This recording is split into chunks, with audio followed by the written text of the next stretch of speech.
This is EWA Radio, the official podcast of the Education Writers Association, and I'm public editor Emily Richmond.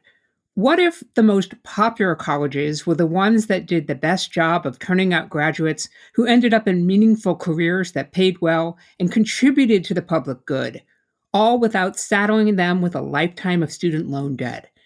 What if colleges' reputations were also burnished by supporting high-quality research and sending students on to advanced degrees?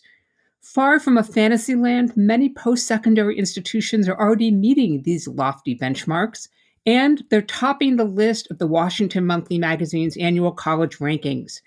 Joining us today is Paul Glastris, editor-in-chief of the Washington Monthly, and we're going to discuss what we can learn from this innovative approach to measuring post-secondary quality and success, and the story ideas education reporters can find in the wealth of new data. Paul, welcome back to EWA Radio. It's great to be back, Emily. Thanks for having me. Let's start with a cheat sheet for listeners who haven't seen the full rankings. Can you give us a quick explainer of the formula? Sure. So different publications have different values they ask their metrics to shine a light on.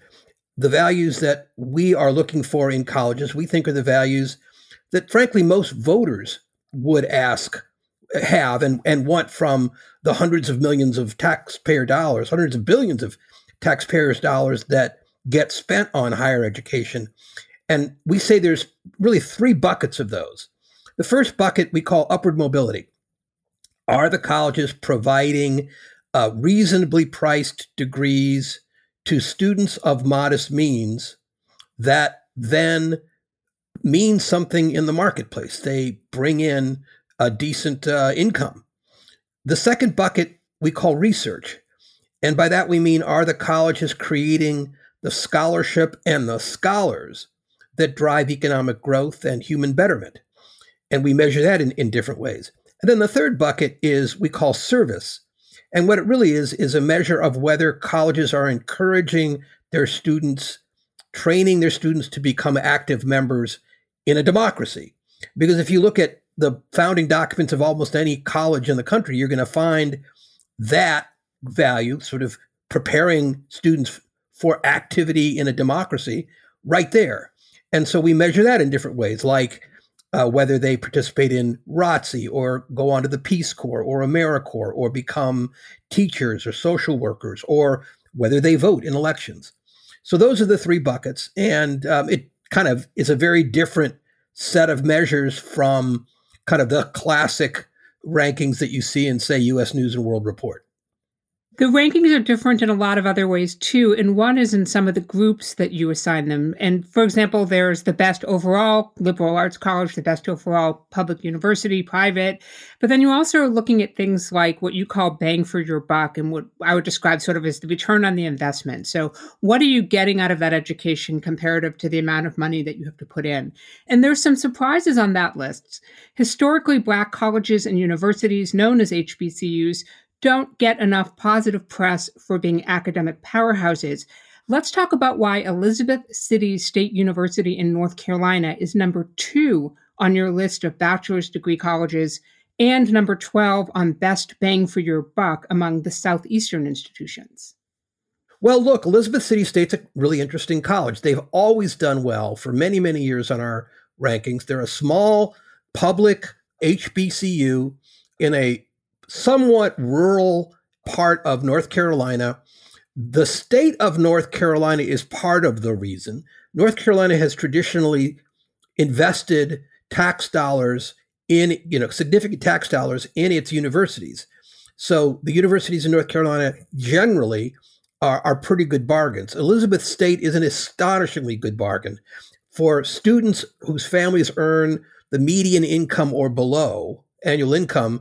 The cost for the year is about $2,500. Pretty hard to beat. They also do a dramatically good job of graduating students. They're not taking in, national merit scholars. They're taking in average students. And there's usually a pretty high dropout rate. Elizabeth City does a pretty good job of keeping those students in, focused and getting them to graduation. They do a very good job on the service rankings. A high percentage are participate in ROTC. They vote in elections, and generally an all around high achieving school. And they earn good money with those degrees, in part because Elizabeth City has a program of aviation training, and they partner with United Airlines and some other airlines and place their students in good jobs all across the country. So just a solid school. There was another surprise on this list for me, and I'll admit it, I double checked the map to make sure I knew where the Finger Lakes were in New York, and I have not given much thought to SUNY-Geneseo. So that's a state university in New York in the Finger Lakes region. If I'm looking for a high quality master's degree program, why should this school be on my list? Well, first of all, again, New York, like North Carolina, is generous in funding its universities. So a lot of the State University of New York, or SUNY campuses, do very well in our rankings. Geneseo is a liberal arts college. It's small, it's fairly selective. It's like going to a selective private school, but at a fraction of the cost. It's not cheap, but it's way cheaper than going to Middlebury or, Harvard or whatever. And they do a very good job, again, across the board, from participation in AmeriCorps and the Peace Corps to voting. They produce a lot of students who go on to get their PhDs. Just a very, very good college if you are a serious student wanting a sort of a bargain priced elite education. When these numbers come in and you're sitting at the big conference table, as I imagine you are, thinking about what are the stories going to be, what's the theme this year, were there any surprises that jumped out at you, either individual schools or maybe some trends you saw across different groups of ratings? The ratings have been pretty stable over the years. The big thing that changed this year is not how the schools performed themselves, but what the federal government provided us in data. That changed in a couple of key ways. In particular, the government under the Trump administration stopped producing a certain data set having to do with debt payment and debt loads. So when that data changed, a lot of schools' rankings changed. And it looks like, oh my gosh, there was a big change in performance. I don't think there was. I just think it was a change in what data was available. But obviously, this has been a very, very tumultuous year for higher education. Your rankings certainly do go against that message that some big name elite universities are automatically the quote unquote best schools. But you do give credit where credit is due to some of those Ivy covered institutions, including Harvard. What's going right in Cambridge, Massachusetts? There's a lot going right in Cambridge. The big thing that's going right there, which, is not exactly right, but it's helping them do right. And that is this ginormous endowment that Harvard has built up over the years.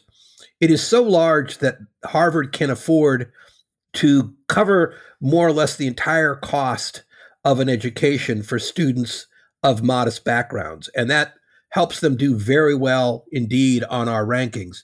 They don't actually take in that many students of modest backgrounds, but those they do take in really do get a great deal. And of course, they do well on research. They do well on various forms of service. So it's an all-around high performer, as are several of the elite schools, Princeton, MIT, Stanford, etc. And before irate listeners start sliding into my DMs to remind me, yes, we know Harvard extends all the way to Allston, Massachusetts. Thank you. Thank you very much. Conversely, Paul, were there some liberal arts colleges or national universities that underperformed on your rankings compared to, let's say, their public image as a top school? There sure are. Quite a few. I mean, my alma mater, University of Missouri was where I first started going to college, but I graduated from Northwestern, and I forget where they wound up, but it was not as high as they are in U.S. News and World Report. But there's some really low-performing, big-name universities out there. Probably the one that your audience has heard the most about is Tulane, a very well-respected, highly selective, old elite college in New Orleans. It is 431st out of 442 national universities on our rankings list. And it's just kind of abysmal from one end to the other, from the low percentage of low and moderate income students that it lets in to zero on student voting. They just don't do anything to help it make it easier for students to vote. And, just not a great performer. We've all heard about the troubles of Liberty University. It is 423rd out of 442 national universities for a lot of the same reasons, just sort of across the board a poor performer. And then there's schools that are generally well thought of, like Hofstra University in Long Island, that, just charge a lot of money, don't send very many students onto PhDs, don't let in a lot of students of modest means, don't encourage students to give back, just very mediocre to poor on our rankings. We're talking with Paul Glastris, editor-in-chief of the Washington Monthly, about the magazine's annual college rankings and how education journalists can use this wealth of data for their own reporting. Don't miss an episode of EWA Radio. You never have to. You can find us on your favorite podcast app. And thank you for taking a moment to rate us on iTunes. Your support and your feedback are helping us to grow. As we mentioned, there are a lot of great stories in this month's issue, including a fascinating first-person piece by contributing editor Ann Kim, who looked at the perils of online credentials that promised a fast track to high-paying tech jobs, and is a recent EWA reporting fellow. It was great to see her byline in there, Paul. Yeah, this was totally Ann's enterprise reporting. She went and, Google offers a handful of professional credentials that it rolled out a few years ago, saying, we're going to break the mold. We don't need to have a college degree to get a job in tech. And in 3 to 6 months, take this online course. And not only will this allow you to get a job, but we'll hire you at Google. Anne took the course. She got through it in a few weeks because it's pretty easy to kind of, frankly, cheat on. And it turns out that there's no data, honestly, on the performance of these professional certificates. They're a great idea in theory. She found some of the teaching quite good, some of it not so good. But even Google now no longer says it hires people without college degrees based on a Google certificate. So I think her kind of early conclusion about these certificates from her experience and her reporting is, it's too soon to tell, promising, but right now they're more a supplement to rather than an alternative to a college degree.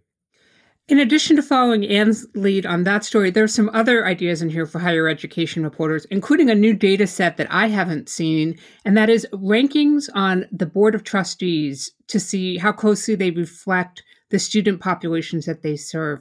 What spurred the idea for that? 3 academics came to us with news that I did not know, which is that colleges that care about or claim to care a great deal about the diversity of their student bodies generally don't disclose the diversity of their boards of trustees, which is crazy when you think about it, because boards of trustees, the directors of the university or the university system, are the ones who set budgets, they set curricula, they pick the president, they determine campus culture.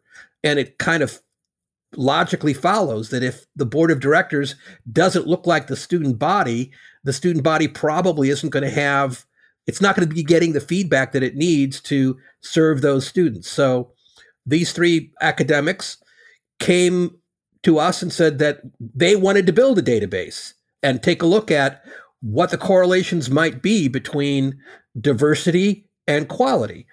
And so they took a random sample of 100 schools from the Washington Monthly rankings, different kinds of schools. And then they did the hard work, essentially journalism work. And this is why I think, I'm glad you brought it up, because any journalist could add to this. They literally went to the websites of these universities and tried to find out the race and gender of their boards. And they built a database of these 100 schools. And then they asked some questions of the data and came to some pretty eye-opening conclusions. I think they would say we're still early in the research on this, But one of the conclusions, it's probably not surprising, but there it is, that blue states have more diverse boards than red states. Kind of makes sense, right? Governors typically pick the boards of trustees, and if you're a Democratic governor, your constituency is pretty diverse. If you're a Republican governor, not so much. So I think that is a really good resource for a journalist to use to go look at schools that aren't on the list, but maybe in that journalist's geographic area, and do the same exercise, and then compare that to what our story shows. A few years ago, I was at a small public school in New Hampshire, and while I was visiting there, just coincidentally, Southern New Hampshire University had a classroom set up where they were talking with high school juniors and seniors, and based on those students' academic records, which were provided with permission by the school, they were telling students how likely they were to be admitted and what their financial aid package would be when they applied. And I thought that was kind of a brilliant approach to things. And then I see in this month's magazine a story by EWA member Jamaal Abdul-Alim looking at how some colleges are going even further to directly offer students advanced admission, not even waiting for a student to walk into this classroom and express interest. I was stunned. Yeah, no, it is a fabulous piece by Jamaal, who's a regular contributor to the Washington Monthly. And it is a kind of revolution that's happening, and as far as I know, has gotten no national press attention other than in, Inside Higher Ed and some of the trade outlets. It's what you said. More and more schools, and by schools I mean individual colleges, but also whole state schools, college systems, are going to students and saying, not you should apply, not those letters that you get in the mail, you should apply. It's you've been admitted. Your grades, your test scores are such that we have given you advanced admission. Here's the financial aid you're going to get. Boy, does that take care of a lot of headaches, even for wealthy families. Applying to college is a big, big headache, very agonizing, time consuming. But if you're from a family that where your parents didn't go to college, you don't have a whole lot of money, it is an unknown sea. And many don't even bother because they think, I'll probably not get admitted, so I won't apply to a bunch of schools. I'll go to whatever school's nearest to me. With this system, especially for the less advantaged student, to have a number of colleges telling you, hey, you're admitted, and all you have to do is compare and contrast, that's empowering. And you can get a better deal at a better school than you might otherwise. Jamaal also does a good job, I think, of talking about sort of the slippery slope, which is there's a fine line between providing more students with an opportunity for high quality education that they may not know they're eligible for, and blanketing and underserved communities' mailboxes with letters that say, congratulations, you're pre-approved for this college education at an insane interest rate that you're never actually going to pay off. Yeah, really the nub of it is which schools are going to take advantage of this new revolution in admissions. And by the way, there are companies now that help schools do this. And if it's very poor performing schools who overwhelmingly take advantage of it, then suddenly it's a bad thing because you have these, the more predatory, expensive, poor quality schools, as you say, flooding the mailboxes of vulnerable students. So we have to hope that reputable schools, state systems also take advantage of this, even to the point of, some of these companies being pressured not to take as their clients some of the poor performers. Are you able to forecast a bit on how some recent court cases and policy decisions around higher education might impact the future rankings? I'm thinking about things like the Supreme Court outlawing race-conscious decision-making in admissions, or the Biden administration's push to forgive student loan debt. So, I don't actually know when publications like the Washington Monthly put together data, they're looking backward. They're looking at the most recent data that's been presented by, say, the federal government or some other outlets. And they tend to be a year, 2 years from when the behavior happened. So we would be looking at, say, earnings for students in 2023 as measured in, say, 2021 or 2020 or 2022. So things that are happening now won't be reflected in our rankings until a couple of years from now. But the big change that we're looking at, and I think that your audience will be fascinated by this, is there's really not very good data on race in the federal data sets that are made available. There's a little bit, but not much. So we don't report our data broken down by race or gender. That's going to change because the FAFSA, right, the federal student aid form that students fill out, is going to be asking race and gender questions beginning in 2024. And we could spend a whole episode talking about how that's going to change the game. I would love that episode because I love talking to you, Paul. I always learn so much in these conversations. Well, I've got very smart people, on this, and they keep me up to date. I'm wondering, can we get people to rewire their thinking around what makes a great college? Because what you're asking for is not just for students and parents to change, but for the people who are the consumers, for the people who place a value or assign a value to higher education, to rethink what they mean when they say that. I think so, for a variety of reasons. First of all, most people don't go to highly selective elite schools. 90% of students are not going to those schools. And that 90% doesn't particularly care about the top schools at the U.S. News College rankings. They're just not oriented that way. That's not what they're aiming for. That's not what they can afford or would, want. It's just not in their part of their concern. For them, the Washington Monthly rankings really are useful because they tell them the things they want to know, which is, where can I get a reasonably priced degree that's going to get me a job that pays reasonably and might give me a career that is meaningful, right? This is what people want. So that's one reason. And really the whole debate around higher education is bent because of frankly, the upper middle class folks like us who went to fancy schools and control the discourse, as they say.